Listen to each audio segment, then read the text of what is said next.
Assalamualaikum warahmatullahi wabarakatuh. Sebelumnya, perkenalkan nama saya Aghania Ulhanan. Saya dari program studi S1 Akuntansi, Fakultas Ekonomi, Angkatan 2023. Di sini saya akan memaparkan hasil eksplorasi saya selama ini selama mengikuti mata kuliah pengantar literasi digital. Untuk materi yang pertama yaitu terkait materi database. Saya ketika searching terkait materi ini menemukan PPT dari Politeknik Keuangan STAN terkait struktur database akuntansi. Untuk slide pertamanya, yaitu database adalah suatu koleksi data komputer yang terintegrasi, diorganisasikan, dan disimpan dalam satu zona yang memudahkan pengambilan kembali. Nah, dalam database itu ada menyimpan data dalam satu tabel. Ada update anomali atau pembaruan di satu lokasi tapi terjadi pembaruan di lokasi lain. Kemudian ada juga insert anomali, yaitu penambahan catatan di dalam database yang menyebabkan database menjadi cacat.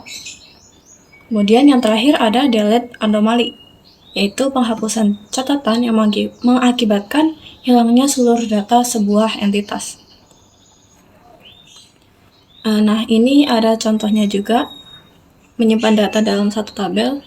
Ada contoh dari delete anomali, dari update anomali, sama insert anomali.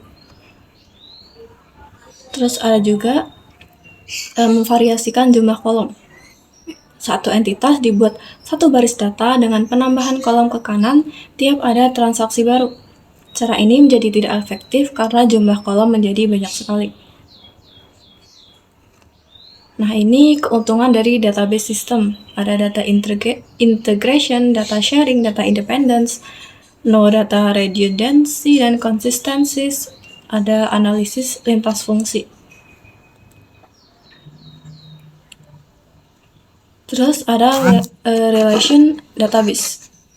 Relation Database Management System atau RDBMS adalah perangkat lunak komputer yang digunakan untuk merencanakan, membangun, mengorganisasikan, dan mengendalikan kumpulan data di dalam komputer berdasarkan suatu model data relasional. Nah, relational database ini ada atribut non-kunci harus menjelaskan karakteristik objek yang diidentifikasi melalui primary key. Nah, primary key ini tidak boleh kosong ya. Terus foreign key juga tidak nol, harus memiliki nilai yang sesuai dengan tabel lain. Setiap kolom juga harus dinilai tunggal. Konsep dasar dari tabel. Informasi diorganisasikan dalam tabel. Tabel terdiri dari kolom atau field dan row atau record. Primary key, satu atau lebih field yang menjadikan satu record dalam unik dalam suatu tabel. Sementara foreign key, satu atau lebih field untuk menjaga integritas suatu record jika direlasikan dengan suatu record di tabel lain. Terus ada juga terkait SQL atau Structured Query Language, bahasa yang digunakan untuk berinteraksi dengan database relasional. SQL merupakan standar ISO dan ANSI. Bahasa non-prosedural lebih mementingkan apa yang diinginkan daripada bagaimana mendapatkan yang diinginkan. Ini ada gambaran terkait konsep dasarnya. Sebelumnya saya belum terlalu paham sama konsep dasar yang ada di sini. Terus ini ada juga tipe-tipe atribut. Nah, primary key ini atributnya dalam database yang mengidentifikasi tabel. Sementara foreign key atribut dalam tabel yang menjadi primary key di dalam tabel lain. Kalau ini saya paham. Terus SQL dan audit. Salah satu langkah dalam CAATS adalah data downloading. SQL dapat digunakan sebagai alat bantu dalam proses data downloading. Terdapat beberapa fitur dalam SQL yang dapat digunakan sebagai purpose written software. SQL merupakan bahasa standar ISO atau ANSI sehingga banyak DBMS yang mengadopsinya sebagai bahasa perantara. Terus ini ada sejarah singkat SQL. Yang pertama itu IBMS Sun Just Research tahun 1970, SQL Publish 1976, ada Oracle Announced First Commercial RDBMS based on SQL tahun 1979, SQL atau DS, IBM First RDBMS 1982, terus DB2, IBM Second RDBMS 1985, ada ANSI Mix SQL di Industry Standard 1986, ada Oracle Introduce SQL Plus 1983, ada juga Oracle Announced ORDBMS 1998. Terus beberapa produk berbasis SQL itu ada Oracle atau Oracle Database Server, Microsoft SQL Server atau MS Access, ada IBM, itu DB2 Universal Database Server, ada Sybase, Postgres, dan MySQL. Nah, perintah-perintahnya nih ada lumayan banyak. Ada create table, membuat table baru dalam database, ada drop table, menghapus tabel yang sudah ada dalam database, alter table, mengubah struktur table yang dalam database, create view, membuat view baru dalam database, drop view, menghapus view dari database, create index, membuat indeks terhadap satu atau lebih kolom dari satu table, ada drop index, menghapus indeks terhadap satu atau lebih kolom dari suatu table, create database, membuat struktur suatu database, alter database, mengubah struktur suatu database, terus drop database, menghapus struktur database beserta isinya. Terus terkait manipulasi data, ada select, menampilkan data dari database, ada insert, menambahkan data ke dalam database, ada juga delete, menghapus data dari database, update, mengubah data dalam database.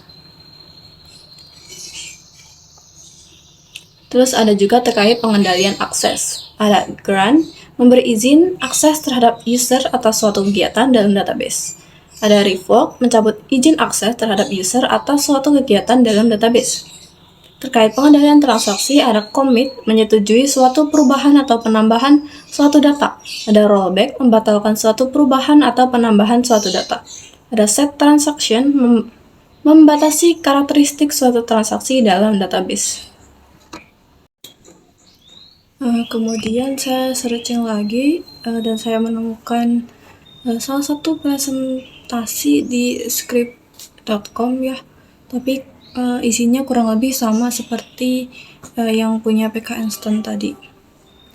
Terus setelah itu saya coba searching contoh-contohnya. Saya dapat dari salah satu jurnal.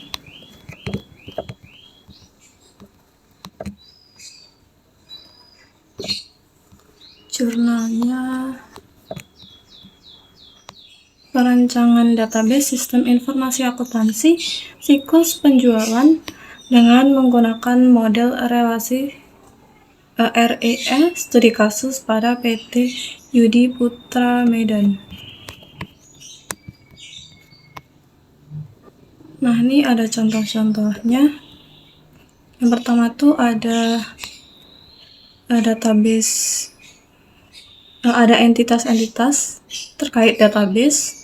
Itu ada seperti entitas master, entitas yang terdapat pada master merupakan entitas pokok yang harus diisi terlebih dahulu agar data-data yang telah dimasukkan dapat muncul di entitas lain yang berhubungan dengan entitas yang terdapat di master.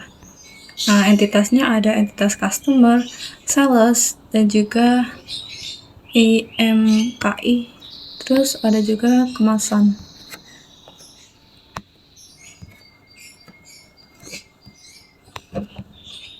Terus ada juga entitas ekspor.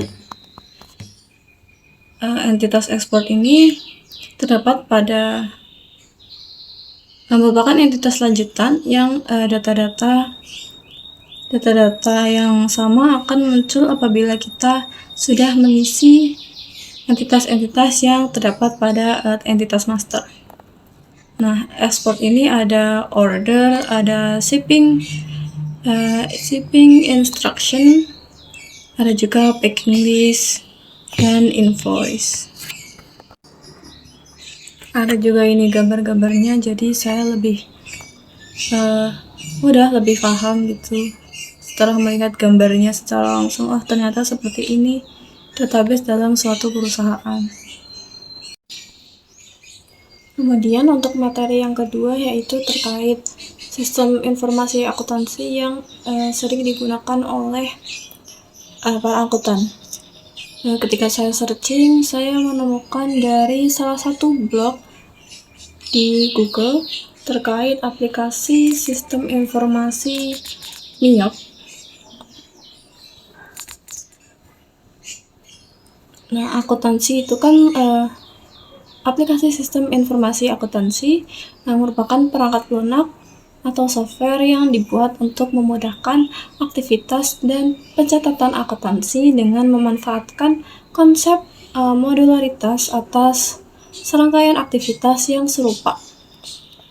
Ke dalam modul-modul spesifik seperti pembelian atau account payable, penjualan atau account receivable, pengajian, buku besar, dan lain-lain. Perangkat lunak ini bisa merupakan perangkat lunak yang dikembangkan sendiri oleh perusahaan atau dibeli dari pihak ketiga yang menyediakannya, atau dapat juga merupakan kombinasi dari keduanya. Karena hal tersebut, kompleksitas dan kapabilitas perangkat lunak akuntansi menjadi sangat beragam, bergantung pada kondisi lingkungan perusahaan yang akan menggunakannya. Ada banyak perangkat lunak akuntansi baik buatan lokal maupun luar negeri dengan fitur-fitur seperti multi-user, multi-company, berbagi bahasa, database, dan multi-cabang. Kemudian ada juga modul AR, AP, GL, stock, payroll, dan lain-lain. Pada prinsipnya, program akuntansi keuangan ditujukan untuk menghasilkan laporan akuntansi keuangan, yaitu neraca atau balance sheet, laporan laba rugi atau profit loss statement, laporan perubahan posisi keuangan atau cash flow.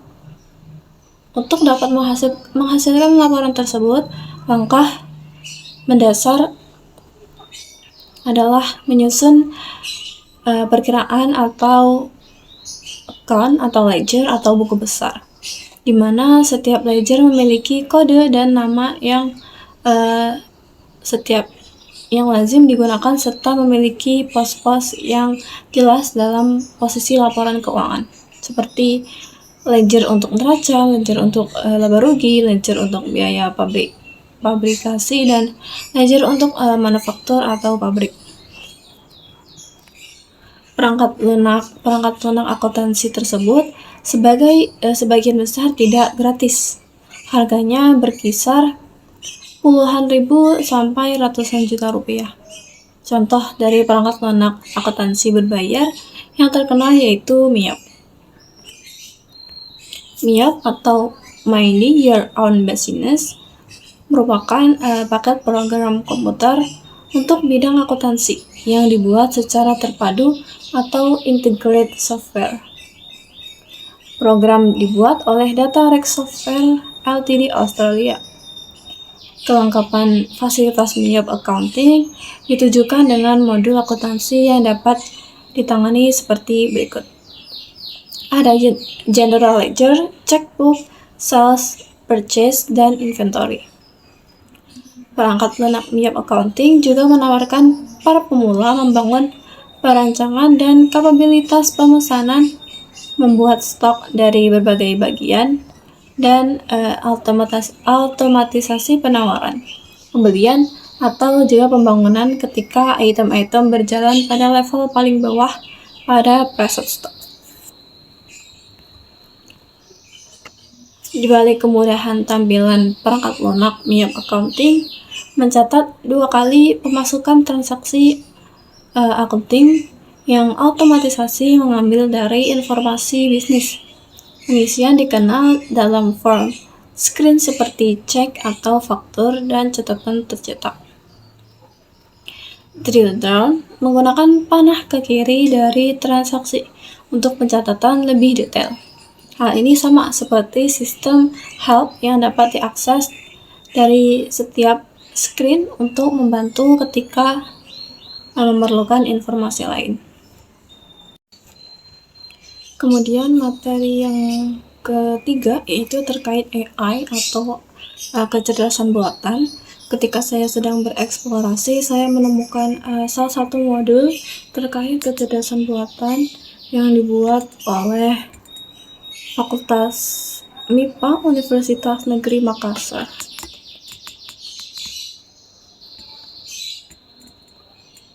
Nah, AI sendiri ini merupakan salah satu bagian dari ilmu komputer yang membuat mesin komputer dapat melakukan pekerjaan seperti dan sebaik yang dilakukan oleh manusia. Pada awal diciptakannya, komputer hanya difungsikan sebagai alat hitung saja. Namun seiring dengan perkembangan zaman, peran komputer semakin mendominasi kehidupan umat manusia. Komputer tidak lagi hanya digunakan sebagai alat hitung, tapi lebih dari itu, komputer juga diharapkan dapat diberdayakan untuk mengerjakan segala sesuatu yang bisa dikerjakan oleh manusia. Manusia bisa menjadi pandai dalam menyelesaikan segala permasalahan di dunia ini karena manusia mempunyai pengetahuan dan pengetahuan diperoleh dari belajar. Semakin banyak bekal pengetahuan yang dimiliki oleh seseorang, tentu saja diharapkan akan lebih mampu dalam menyelesaikan permasalahan. Namun, bekal pengetahuan saja tidak cukup. Manusia juga diberi akal untuk melakukan penalaran, mengambil kesimpulan berdasarkan pengetahuan dan pengalaman yang mereka miliki. Tanpa memiliki kemampuan untuk menalar dengan baik, manusia dengan segenap pengalaman dan pengetahuan tidak akan dapat menyelesaikan masalah dengan baik. Demikian pula dengan kemampuan menalar yang sangat baik. Namun, tanpa bekal pengetahuan dan pengalaman yang memadai, manusia juga tidak akan bisa menyelesaikan masalah dengan baik.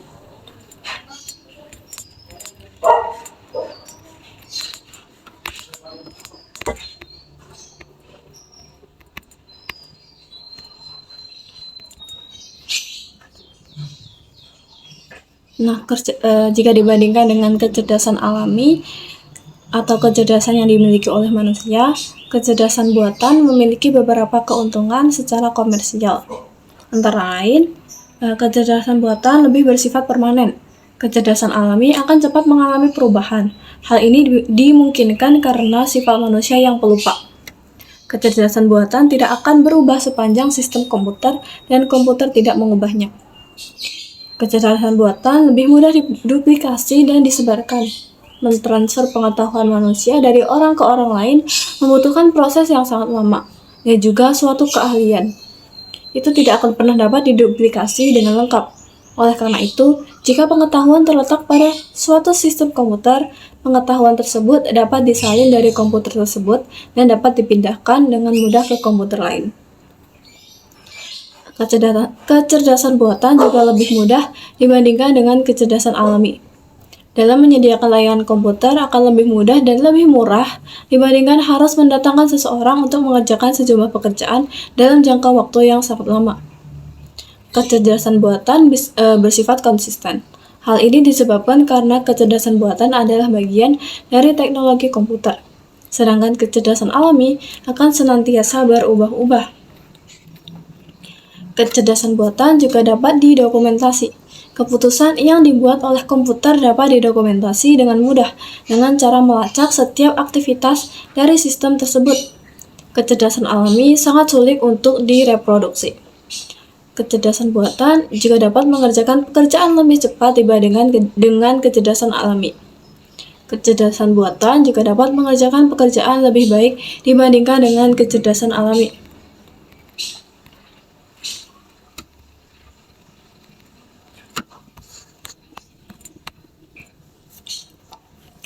Kecerdasan buatan juga dapat mengerjakan pekerjaan lebih baik dibanding dengan kecerdasan alami. Nah, keuntungan dari kecerdasan alami sendiri itu yaitu kreatif, kemampuan untuk menambah ataupun memenuhi pengetahuan itu sangat melekat pada jiwa manusia. Pada kecerdasan buatan, untuk menambah pengetahuan harus dilakukan melalui sistem yang dibangun. Kecerdasan alami juga memungkinkan orang untuk menggunakan pengalaman secara langsung. Sedangkan pada kecerdasan buatan harus bekerja dengan input-output simbolik. Input-input simbolik. Selain itu, pemikiran manusia juga dapat digunakan secara luas, sedangkan kecerdasan buatan terbatas. Sejarah AI sendiri, istilah AI pertama kali dikemukakan pada tahun 1956 di konferensi Dartmouth. Sejak saat itu, AI terus dikembangkan sebab berbagai penelitian mengenai teori-teori dan prinsip-prinsipnya juga terus berkembang. Meskipun istilah AI baru muncul tahun 1956, tetapi teori-teori mengarah ke AI sudah muncul sejak 1941. Nah, yang pertama itu ada era komputer elektronik tahun 1941.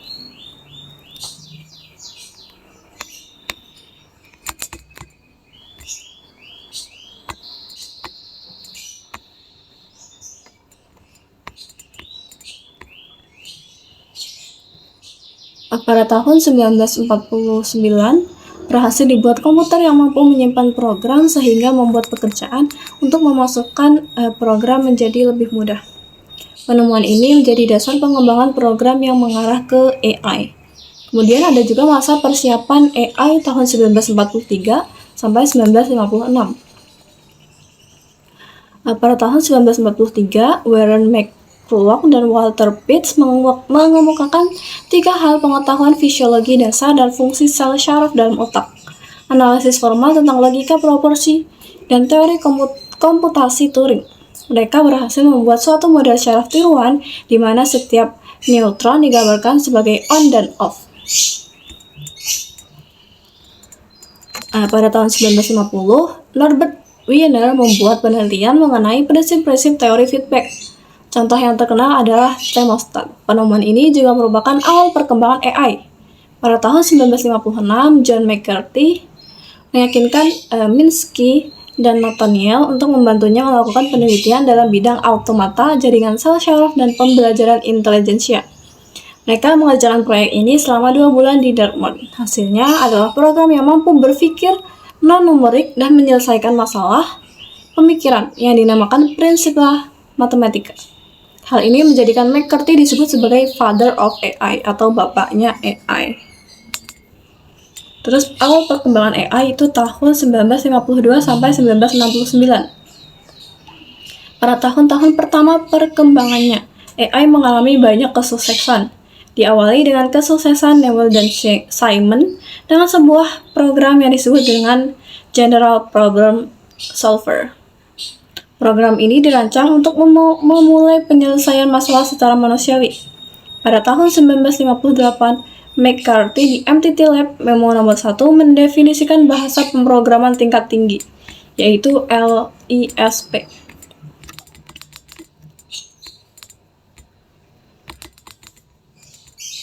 Yang sekarang mendominasi pembuatan program-program AI. Kemudian McCarthy membuat program yang dinamakan program with common sense. Di dalam program tersebut dibuat rancangan untuk menggunakan pengetahuan dalam mencari solusi. Tahun 1959, Nathaniel dari IBM dan mahasiswa-mahasiswanya mengeluarkan program AI Geometry Theorem Prover. Program ini dapat membuktikan suatu teorema menggunakan aksioma-aksioma yang ada. Pada tahun 1963, program yang dibuat James Slagle mampu menyelesaikan masalah integral tertutup untuk mata kuliah kalkulus. Pada tahun 1998, program analogi buatan Tom Ekman menyelesaikan masalah analogi geometris yang ada pada tes IQ. Pada tahun 1966 sampai 1974, perkembangan AI melambat. Karena masalah pertama yaitu program-program AI yang bermunculan hanya mengandung sedikit atau bahkan tidak mengandung sama sekali pengetahuan para subjeknya. Program-program AI berhasil hanya karena manipulasi sintetis yang sederhana. Sebagai contoh, Weissenbaum Eliza program yang dapat melakukan percakapan serius pada berbagai topik. Sebenarnya hanyalah peminjaman dan manipulasi kalimat-kalimat yang diketikkan oleh manusia. Untuk masalah yang kedua yaitu banyak masalah yang harus diselesaikan oleh AI. Karena terlalu banyak masalah yang berkaitan, maka tidak jarang banyak terjadi kegagalan pada pembuatan program AI. Masalah yang ketiga yaitu ada beberapa batasan pada struktur dasar yang digunakan untuk menghasilkan perilaku intelijensia. Sebagai contoh, pada tahun 1969, buku Minsky dan Paper Perception membuktikan bahwa program-program perception dapat mempelajari segala sesuatu. Tapi program-program tersebut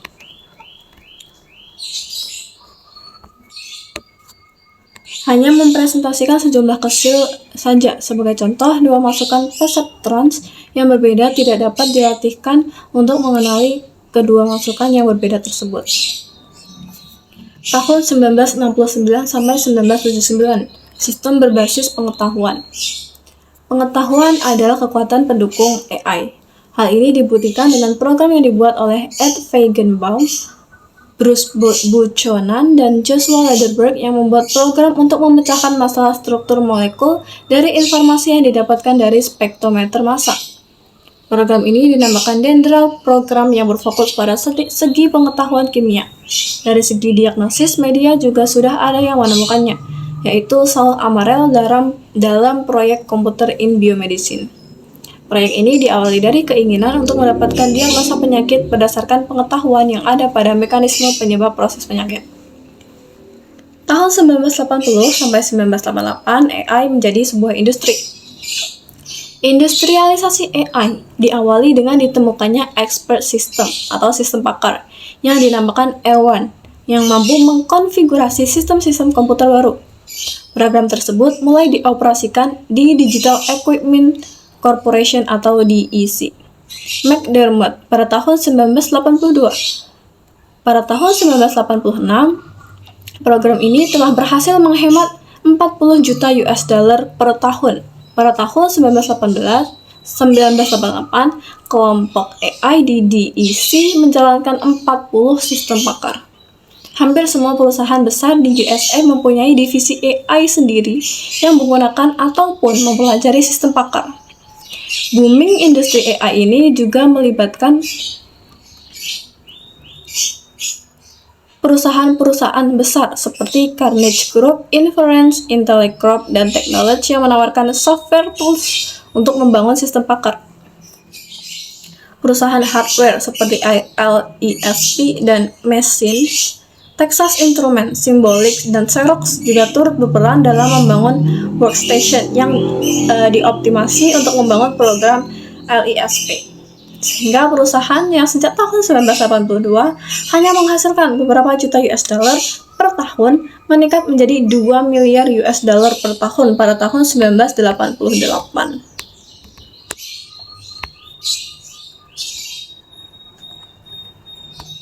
Kemudian tahun 1986 sampai dengan sekarang, kembalinya jaringan syaraf tiruan.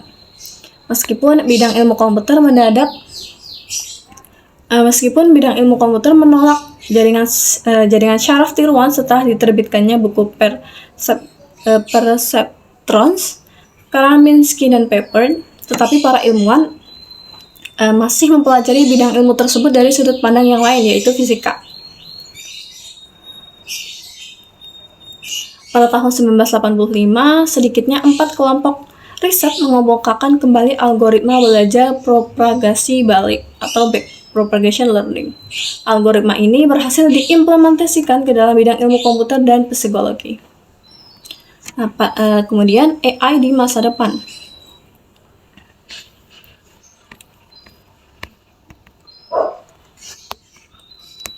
Tahun 2009, sebuah PC seharga 1.000 US dollar akan dapat melakukan sekitar 1 triliun kalkulasi per detik. Komputer akan menjadi sangat kecil menempel pada pakaian dan perhiasan. Sebagian besar transaksi bisnis rutin berada di antara manusia dan personalitas virtual. Telepon dengan terjemahannya atau translating telepon, pemanggil dan yang dipanggil bisa menggunakan dua bahasa berbeda dan akan digunakan luas di masyarakat. Tahun 2019,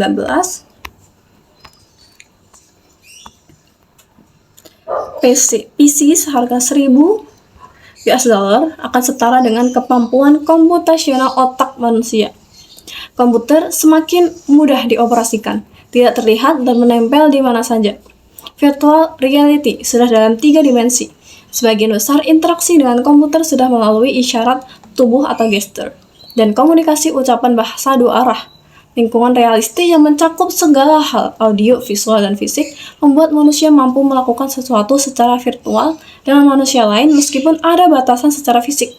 Manusia mulai memiliki hubungan dengan personalitas otomatis seperti teman dan guru. Tahun 2029, sebuah PC seharga 1000 US dollar akan setara dengan kemampuan komputasional 1000 otak manusia. Komputer telah terhubung langsung ke otak manusia dengan koneksi high bandwidth. Pencakokan otak berhasil dilakukan untuk meningkatkan persepsi dan interpretasi secara audio dan visual, memori dan penalaran. Komputer mampu membaca semua literatur dan material multimedia yang dibangkitkan oleh mesin maupun manusia. Muncul diskusi tentang legalitas komputer dan konstitusi manusia.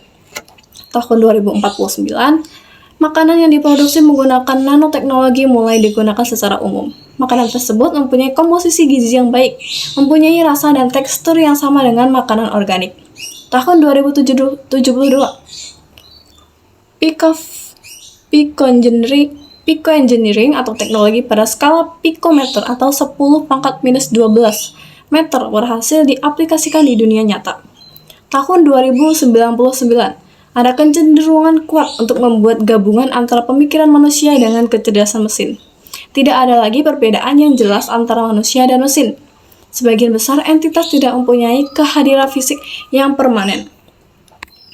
Kecerdasan berbasis mesin yang diturunkan dari model-model kecerdasan manusia yang diperluas mengklaim dirinya sebagai manusia.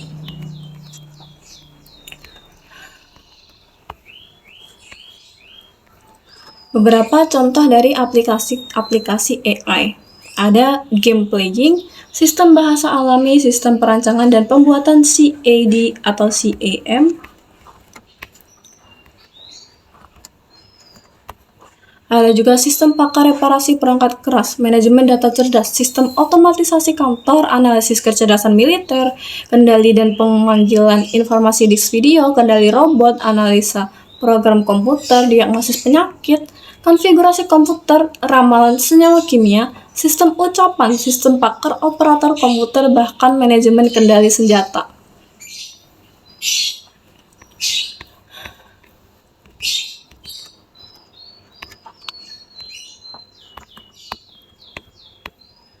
Kelebihan dari AI atau Artificial Intelligence diantaranya tidak memerlukan persamaan matematik. Objek perancangan sistem konvensional selalu memerlukan persamaan matematik dari objek yang akan diproses, yang mana untuk sistem-sistem linear hal itu masih mudah untuk didapatkan. Namun untuk sistem yang non-linear, maka sangat sulit sekali untuk mendapatkannya. Perancangan sistem kecerdasan buatan cukup memerlukan informasi penalaran dari perilaku proses yang dapat berupa informasi dalam bentuk bahasa. Kemudian, AI juga dapat melakukan proses pembelajaran, memiliki kemampuan untuk mengambil kesimpulan berdasarkan data masukan keluaran yang terdahulu. AI juga dapat bersifat adaptif, yaitu memiliki kemampuan untuk mengubah parameter atau mengadaptasi parameter internal sistem secara mandiri. Kemudian materi yang selanjutnya itu terkait dengan Big Data. Ketika saya bereksplorasi, saya menemukan modul terkait Big Data dari Fakultas Ilmu Komputer Universitas Brawijaya.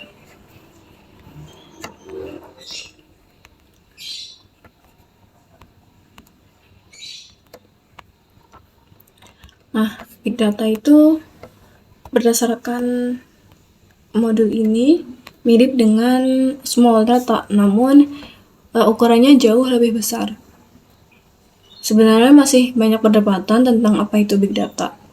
Dengan data yang sangat besar, tentunya perlu pendekatan yang berbeda dari segi teknik, alat bantu, dan juga arsitektur. Big data ini tujuannya adalah untuk menyelesaikan masalah baru atau masalah lama dengan cara yang lebih baik.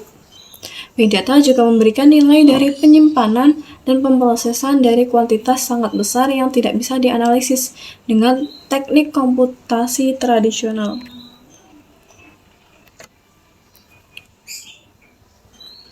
Nah, contohnya tuh ada Walmart yang menangani lebih dari 1 juta transaksi dari customer setiap jamnya. Ada juga Facebook yang menangani 40 miliar foto dari user base. Ada decoding genom manusia. Awalnya memerlukan pemrosesan selama 10 tahun. Sekarang cuma perlu waktu 1 minggu.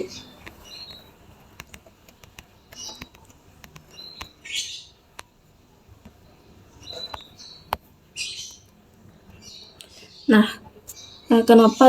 kenapa harus belajar big data? Karena kebutuhan untuk analisis yang canggih dalam industri, akademisi, dan pemerintahan memerlukan yang namanya big data. Kemudian ketersediaan sumber data baru dan munculnya peluang analitis yang lebih kompleks telah menciptakan kebutuhan untuk memikirkan kembali arsitektur data yang ada untuk memungkinkan analisis yang dapat dengan optimal memanfaatkan big data. Nah, gambaran umum dari big data yaitu ada data. Ada juga information yang merekam atau mengambil data dan pengetahuan pada satu waktu tertentu. Sedangkan data dan pengetahuan dapat terus berubah dan bertambah dari waktu ke waktu. Kemudian kalau pengetahuan itu apa yang kita ketahui? Saat ini tidak dapat menyimpan pengetahuan dalam diri atau dalam apapun selain otak. Dan untuk membangun pengetahuan perlu yang namanya informasi dan data.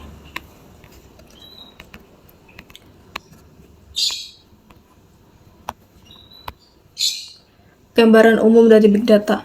Menurut McKinsey Global tahun 2011, Big Data dapat didefinisikan dengan data yang memiliki skala atau volume, distribusi atau velocity, keragaman atau variety yang sangat besar, dan atau abadi, sehingga membutuhkan penggunaan arsitektur teknikal dan metode analitis yang inovatif untuk mendapatkan wawasan yang dapat memberikan nilai bisnis baru. Menurut Hurwitz et al. Tahun 2013, Big Data merupakan istilah untuk sekumpulan data yang begitu besar atau kompleks, di mana tidak bisa ditangani lagi dengan sistem teknologi komputer konvensional. Kapan suatu data dapat dikatakan sebagai Big Data? Ada 5 V pada Big Data. 3 V awal yaitu volume, velocity, dan variety. Kemudian sekarang ada yang namanya 5V ditambah dengan veracity dan juga value. Untuk dapat dikatakan sebagai big data, yang pertama adalah volume. Facebook nih contohnya menghasilkan 10 terabyte data baru setiap hari. Sementara Twitter 7 terabyte data. Sebuah Boeing 737 menghasilkan 240 terabyte data penerbangan selama penerbangan dari satu wilayah bagian Amerika Serikat ke wilayah yang lain. Kemudian Microsoft memiliki 1 juta server, kurang dari Google tetapi lebih dari Amazon, kata Ballmer tahun 2013. Kita dapat menggunakan semua data ini untuk memberitahu kita sesuatu jika kita mengetahui pertanyaan yang tepat untuk bertanya.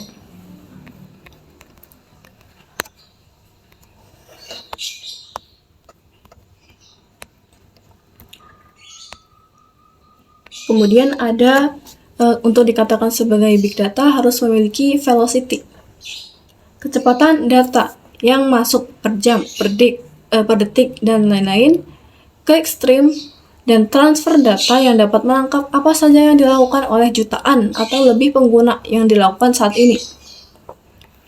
Ini salah satu gambarnya.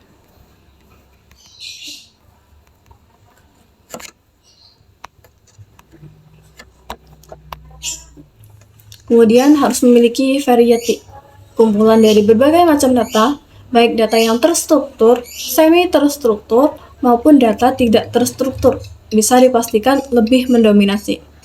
Tampilan data juga semakin komprehensif, lengkap, dan menyeluruh. Selanjutnya harus memiliki veracity, ketidakpastian akan data.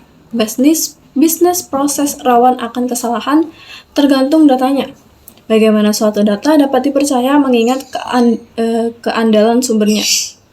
Bagaimana mengolah data mana yang benar dan mana yang salah. Kemudian value. Data yang besar seharusnya berdampak secara moneter terhadap suatu perusahaan yang menggunakan komputasi big data. Akan sia-sia bila memiliki data yang sangat besar tapi tidak tahu bagaimana cara mengolah dan menganalisisnya. Hanya akan buang-buang research.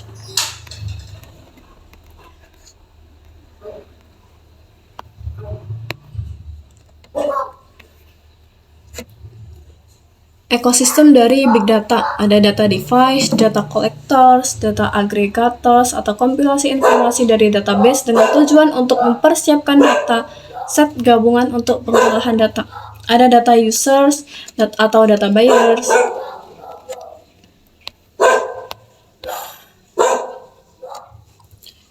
Bidang ekosistem big data, ada bidang pekerjaan baru big data analytics.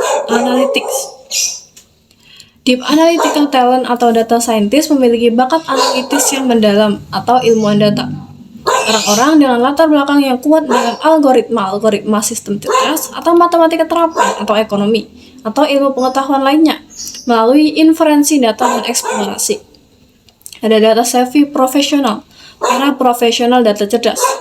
Mereka tahu gimana untuk berpikir tentang data, bagaimana mengajukan jenis pertanyaan yang tepat sesuai dengan kebutuhan lembaga, perusahaan, dan lainnya, dan mampu memahami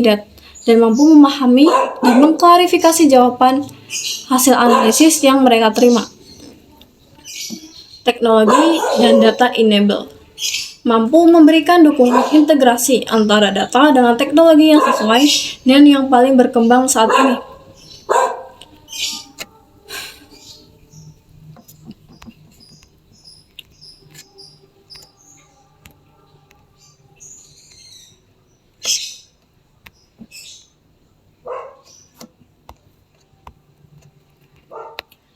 Big data analysis dapat dilihat sebagai istilah umum untuk semua aplikasi yang mendukung DSS dan bagaimana hal itu ditafsirkan dalam industri dan semakin meluas sampai di kalangan akademisi. Big data analysis berevolusi dari DSS dapat berargumentasi bahwa analytics berevolusi, setidaknya dalam hal peristilahan. Dengan demikian, analytics merupakan istilah umum untuk aplikasi analitis data. Big data analytics, alat dan teknik analisis yang akan sangat membantu dalam memahami big data dengan syarat algoritma yang menjadi bagian dari alat-alat ini. Harus mampu bekerja dengan jumlah besar pada kondisi real-time dan pada data yang berbeda-beda. Contoh perusahaan yang menggunakan analisis big data ada Starbucks, ada Twitter. Nah, bisa dilihat di sini. Dari contoh tersebut menggambarkan penggunaan sumber data yang berbeda dari big data dan berbagai jenis analisis yang dapat dilakukan dengan respon yang sangat cepat oleh pihak Starbucks. Kemudian untuk materi yang terakhir yaitu terkait pemrograman bahasa C.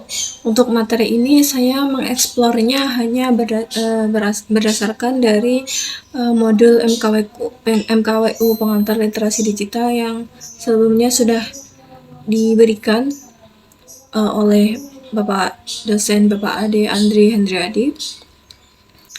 Sejarah dari bahasa C sendiri. Bahasa C merupakan perkembangan dari bahasa BCPL yang dikembangkan oleh Martin Richards pada tahun 1967. Selanjutnya, bahasa ini memberikan ide kepada Ken Thompson yang kemudian mengembangkan bahasa yang disebut bahasa B pada tahun 1970. Perkembangan selanjutnya dari bahasa B adalah bahasa C oleh Dennis Ritchie sekitar tahun 1970-an di Bellefontaine Laboratories. Sekarang adalah AT&T Bell Laboratories. Bahasa C pertama kali digunakan di Computer Digital Equipment Corporation PDP-11 yang menggunakan sistem operasi Unix. Hingga saat ini, penggunaan bahasa C telah merata di seluruh dunia. Hampir semua perguruan tinggi di dunia menjadikan bahasa C sebagai salah satu mata kuliah wajib. Selain itu, banyak bahasa pemrograman populer seperti PHP dan Java menggunakan sintaks dasar yang mirip bahasa C. Oleh karena itu, kita juga sangat perlu mempelajarinya. Kelebihan dan kekurangan dari bahasa C. Kelebihan bahasa C yang pertama, bahasa C tersedia hampir di semua jenis komputer. Kode bahasa C sifatnya adalah portable dan fleksibel untuk semua jenis komputer. Bahasa C hanya menyediakan sedikit kata-kata kunci, hanya terdapat 32 kata kunci. Proses executable program bahasa C lebih cepat. Dukungan pustaka yang banyak, dan C adalah bahasa yang terstruktur. Bahasa C juga termasuk bahasa tingkat menengah. Untuk kekurangan dari bahasa C sendiri, banyaknya operator serta fleksibilitas penulisan. Program kadang-kadang membingungkan pemakai. Iya sih. Bagi pemula, pada umumnya akan kesulitan menggunakan pointer. Kemudian mengenal editor bahasa C. Buku editor bahasa C yang ada seperti Bootland C, Turbo C, dan sebagainya, semua program yang ada di tutorial ini bisa dicoba di Turbo C. Sekilas mengenai editor Turbo C, untuk mengkompilasi program, langkah-langkahnya, pilih menu compile dengan menekan Alt+C, pilih submenu compile dan enter. Akan ditampilkan hasil kompilasi program, tekan sembarang tombol. Untuk menjalankan program, pilih menu Run dengan menekan Alt+L, lalu pilih submenu Run dan tekan Enter. Menu-menu dalam Turbo C, ini ada contoh gambarnya.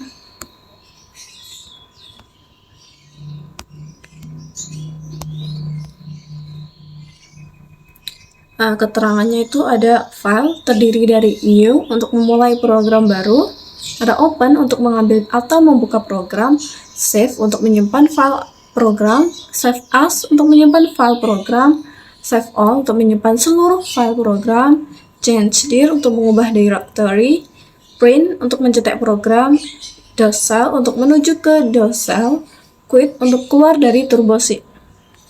Edit terdiri dari Undo untuk membatalkan pengeditan terakhir, Redo untuk kembali ke pengeditan terakhir yang telah di-undo, Cut untuk memotong bagian tertentu dari program, Copy untuk menduplikasi bagian program paste, Clear untuk menghapus bagian tertentu dari program copy example. Show clipboard.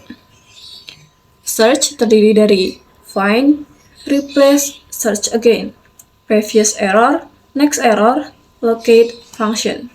Run terdiri dari Run untuk menjalankan program reset, Go to cursor, dan seterusnya.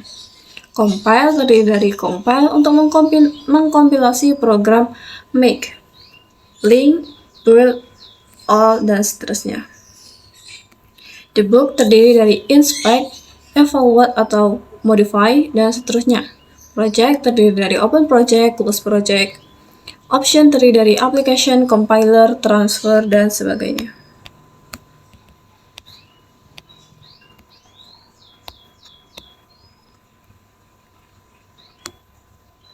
Kemudian ada window, ada help, penulisan program bahasa C tidak mengenal aturan penulisan di kolom tertentu, jadi bisa dimulai dari kolom manapun. Namun demikian, untuk mempermudah pembacaan program dan untuk keperluan dokumentasi, sebaiknya penulisan bahasa C diatur sedemikian rupa sehingga mudah untuk dan enak dibaca. Selanjutnya adalah praktek menggunakan bahasa C. Saya mencoba untuk melakukan program bahasa C di handphone karena saat ini belum memiliki laptop. Dengan handphone ternyata masih bisa, cuman memang agak kesulitan karena untuk mengetik tulisan-tulisannya sangat sulit, kadang kembali hilang, kadang tidak sengaja terhapus dan sebagainya. Jadi harus mengulang-mengulang terus.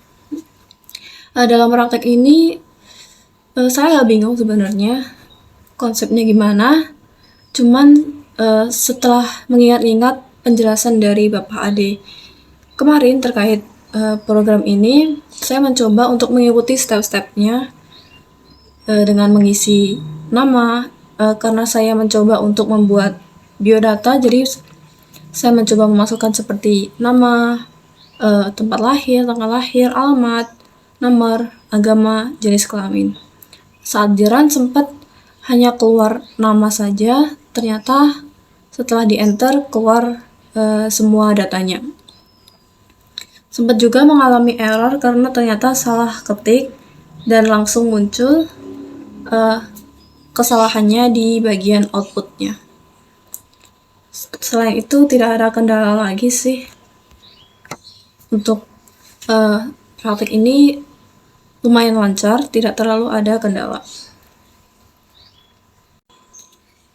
Paling di itu tadi sih, hanya karena saya kan hanya pakai handphone, jadi kesulitannya ketika mengisi data-datanya. Terkadang kode-kodenya itu terhapus gitu. Jadi harus mengulang lagi, copy paste, ulang lagi sampai ini juga beberapa kali nyoba sih, bukan pertama kali langsung berhasil, tapi berkali-kali dulu nyobanya baru sampai keluar semuanya ternyata seperti ini. Sangat seru. Itu tadi hasil dari eksplorasi saya untuk 5 materi dari mata kuliah pengantar literasi digital. Setelah UTS ini, kesimpulannya mata kuliah pengantar literasi digital ini menurut saya sangat menarik. Saya jadi tertarik buat mempelajari, walaupun mungkin tidak terlalu berhubungan dengan jurusan saya, yaitu akuntansi. Namun saya rasa hal ini sangat membantu, terutama untuk masa depan akuntansi, karena teknologi pasti terus berkembang, begitupun di bidang akuntansi. Jadi teknologi-teknologi seperti sistem informasi, big data, AI, sampai ke bahasa pemrograman pasti dibutuhkan di bidang akuntansi. Sekian yang dapat saya sampaikan. Apabila ada kesalahan, saya memohon maaf. Wassalamualaikum warahmatullahi wabarakatuh.